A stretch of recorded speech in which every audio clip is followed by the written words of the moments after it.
کتنے تندرست جسم، خوبصورت چہرے اور شیریں کلام کرنے والی زبانیں کل جہنم کے طبقات میں پڑے چیخ رہے ہوں گے۔ مالدار بہت دشواری کے ساتھ جنت میں داخل ہوگا۔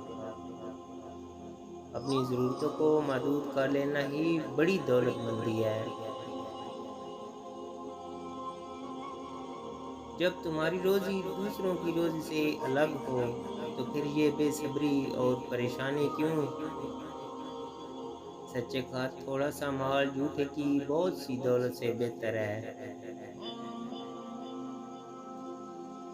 دوسروں کی خوشی اور آسودہ حالی پر حسد نہ کرو، کیونکہ ان کی یہ خوشحالی زندگی تو چند روز ہے۔ جس شخص نے اپنے نفس پر قابو پایا وہ شخص سے زیادہ طاقتور ہے جو تنہا ایک شہر کو فتح کر لیتا ہے۔ سعادت مند وہ ہے جو اپنے نفس کی نگرانی کرے۔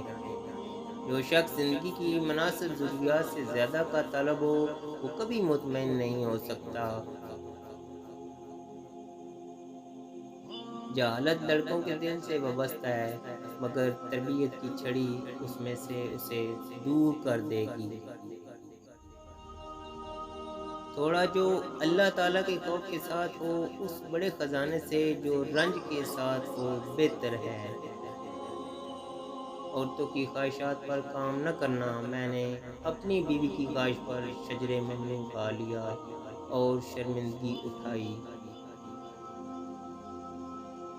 کام کرنے سے پہلے مشورہ کر لیا کرو، کیونکہ اگر میں فرشتوں سے مشورہ کر لیتا تو مجھے یہ تکلیف نہ اٹھانی پڑتی۔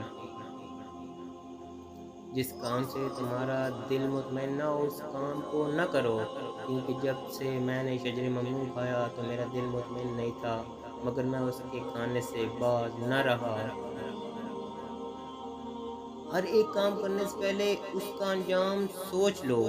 اگر میں انجام سوچ لیتا تو جنت سے نہ نکالا جاتا۔ سعادت مند وہ ہے جو اپنے نفس کی نگرانی کرے۔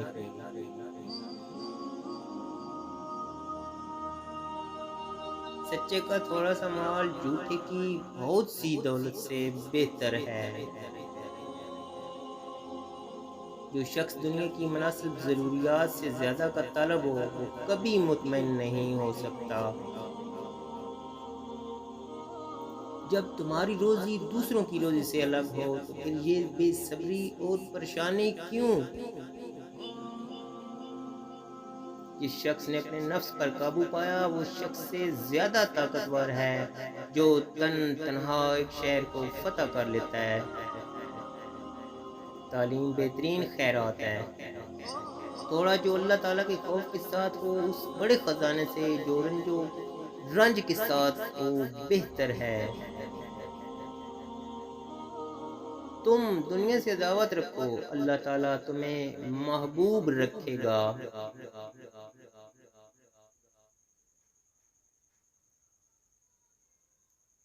مالدار بہت دشواری کے ساتھ جنت میں داخل ہوگا۔